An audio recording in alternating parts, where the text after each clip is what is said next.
माँ और बेटे और बहू तीनों ही खाने के टेबल पर बैठकर खाना खा रहे थे। खाते समय लड़का अपनी पत्नी को बोला, सीमा, तुमने आज भी दावल चावल बनाया? खाना बनाने में तो आलस मत किया करो। बस हाउसवाइफ ही तो हो, तुम घर पर ही तो रहती हो। तुम्हें रसोई घर में कुछ अलग अलग खाना बनाना अच्छा नहीं लगता है क्या? क्या रोज ही एक तरह का खाना बनाती हो? सीमा बोली, मैं आज सूजी की खीर बनाने वाली थी, पर रसोई में सूजी खत्म हो गई। मैंने कल ही ऑर्डर किया था, पर अभी तक आया नहीं। कोई हरकत नहीं, मैं कल बनाऊंगी। रसोई घर में कुकर की सीटी बजती है और खाने के समय सीमा रसोई घर में आती है।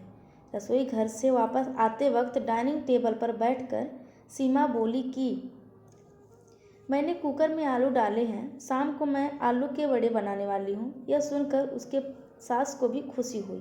गोपाल बोला, अच्छा है, तुम दोनों को तुम्हारी पसंद की चीज़ बनाने में और खाने में भी बहुत मज़ा आता है।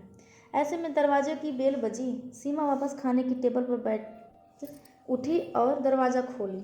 डिलीवरी बॉय सूजी लेकर खड़ा था। पार्सल लेकर सीमा वापस खाने के टेबल पर खाना खाने के लिए बैठी। तभी माँ बेटे से बोली कि तूने अगर दरवाज़ा खोला होता तो फिर क्या होता? बेचारी ठीक से खाना भी अच्छे से खा नहीं सकती। तो बेटा बोला, सॉरी, मैं उठ नहीं सकता, मुझे ऑफिस जाने के लिए देर हो रही है। फिर रूम में चला जाता है। वो सीमा को आवाज़ देता है, मेरी फाइल मिल नहीं रही है, तुम ढूंढ कर दो सीमा। फिर एक बार खाने की टेबल से उठने वाली थी और उसके तरफ जाने वाली थी, तभी सास ने उसे रोका। छोटा बच्चा नहीं है वो, खाओ तुम खाना। थोड़ी देर बाद रूम से गोपाल की आवाज़ आई, फाइल मिल गई। सास और बहू दोनों ही खाने के टेबल पर एक दूसरे की तरफ देखकर हंसने लगी। गोपाल ऑफिस जाने के लिए निकल गया। सीमा ने सारा काम खत्म किया। रात को आलू वड़ा और खिचड़ी भी बनाई। खाना देख गोपाल और सास खुश हो जाते हैं। सीमा सब काम निपटा के सो जाती है। दूसरे दिन सुबह गोपाल उसके बेडरूम में फाइल ढूंढ रहा था और वह फाइल ढूंढने की वजह से बेडरूम पूरा अस्त व्यस्त कर दिया। गोपाल अकेले में बड़बड़ा रहा था, इस घर में कभी कोई चीज़ समय पर नहीं मिलती है। इन औरतों को कोई काम नहीं होता, इसीलिए दिन भर इधर का उधर करती रहती हैं। उसकी आवाज़ से सीमा वापस उसके रूम में आती है और रूम की बुरी हालत देखकर उसे गोपाल पर गुस्सा आता है। वह गोपाल को पूछती है, आप क्या कर रहे हो? तभी गोपाल बोलता है, मैंने तुम्हें पिछले दिने दी हुई फाइल कहाँ पर है?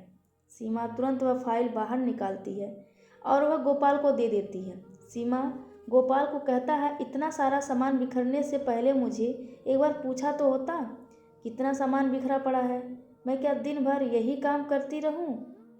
उल्टा गोपाल सीमा पर चिल्ला देता है और बोलता है कि क्या काम रहता है दिन भर? इतना काम भी तुम नहीं कर सकती क्या? दिन भर सोते ही रहती हो सिर्फ। माँ के कहने पर हाउसवाइफ से शादी करके बहुत बड़ी भूल की मैंने। ऐसा बोलकर गोपाल ऑफिस के लिए निकल गया। पति पत्नी का बोलना माँ के कानों पर पड़ता है, जो गोपाल को पता नहीं था। माँ सीमा के पास जाती है, तभी सीमा रो रही होती है। कोई भी गलती नहीं होते हुए भी गोपाल उस पर चिल्लाया। यह उनको पता था, सीमा से वह बहुत प्यार करता है, सीमा भी उसे बहुत प्यार करती है। सास ने सीमा को शांत किया, फिर दोनों ने गोपाल को अच्छा सबक सिखाने के लिए प्लान बनाया। दूसरे दिन सुबह गोपाल नींद से जागा और वह सीमा को चाय के लिए चिल्ला रहा था। तभी माँ नज़दीक के सोफे पर बैठी थी। वह बोलती है, सीमा घर पर नहीं है, वह किसी काम के लिए अपने मायके गई है। गोपाल फ़ोन निकालता है और सीमा को फ़ोन करने लगता है। तभी माँ उससे रोकती है और बोलती है कि फ़ोन मत करो, वह मायके ही तो गई है, 2-3 दिन में आ जाएगी। गोपाल फ़ोन रख देता है और माँ को बोलता है कि माँ चाय। तभी माँ बोलती है, हाँ 2 कप बनाना, मैं भी पीऊँगी। इच्छा ना होते हुए भी गोपाल चाय बनाने के लिए रसोई घर में जाता है। माँ सोफे से खड़ी होती है, बेटा गोपाल को पुकारती है। वो सोचने लगता है कि माँ उसे रोकेगी और खुद चाय बनाएगी, पर माँ बोलती है, मेरी चाय में शक्कर कम डालना। गोपाल चाय बनाता है और चाय लेकर आता है। माँ और बेटा दोनों ही चाय पीते हैं। फिर माँ बोली, चाय अच्छी बनाई है, पर सीमा जैसे नहीं। वो चाय बनाती है तब तुलसी के पत्ते डालती है। उस चाय की तो बात ही अलग होती है बेटा। कोई बात नहीं, अगली बार तुम चाय बनाओगे तब ध्यान में रखना।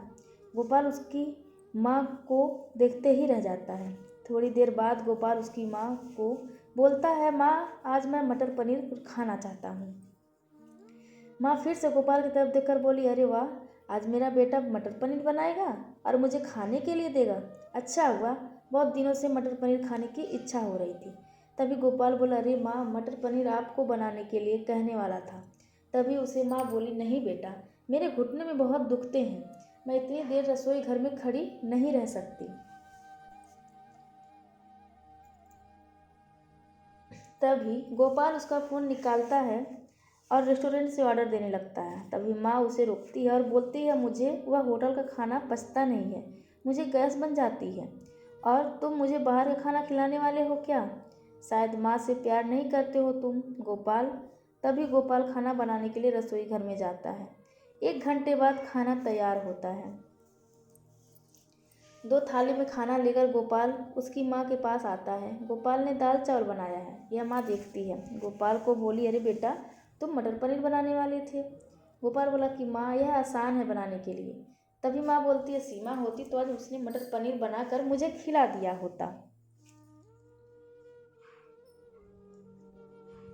मर पर जाने दो, तुम्हारे हाथों का खाना बना हुआ खाना कहाँ मैं रोज़ खाती हूँ। ऐसा बोलकर माँ खाना खाने के टेबल पर आकर बैठती हैं। चल दोनों साथ में खाते हैं।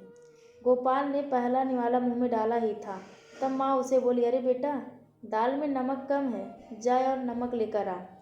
वो खाते खाते उठता है और रसोई घर में नमक लेकर आता है और माँ को देता है। फिर से खाने के लिए बैठता है। तभी बीच में माँ खांसने लगती है और गोपाल को बोलती है, अरे बेटा, निवाला गले में अटक गया है, थोड़ा पानी लाना।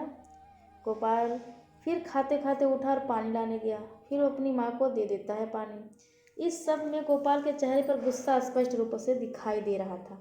गोपाल को अब समझ में आ रहा था वह सीमा के साथ जिस प्रकार बर्ताव कर रहा था उसे कितना बुरा लगता होगा। वह यह सब खुशी से करती थी। उसके चेहरे पर कभी भी कोई सिकन नहीं दिखी। वह सोचते सोचते खाना खा रहा था। माँ यही पर नहीं मानी। खाना होने के बाद माँ गोपाल को बर्तन धोने के लिए कहती है और माँ उसके रूम में आराम करने चली जाती है। माँ उसे परेशान करने का कोई मौका नहीं छोड़ती। वो गोपाल को बुलाकर चादर ओढ़ने के लिए कहती है। उसके बाद गोपाल रूम से बाहर आता है तो उसे माँ रोकती हैं और एसी का टेम्परेचर कम करने को कहती हैं। अब इन सभी कामों की वजह से वह चिढ़ करने लगता है, लेकिन कुछ भी नहीं बोल पाता। दूसरे दिन सुबह जल्दी उठ जाता है।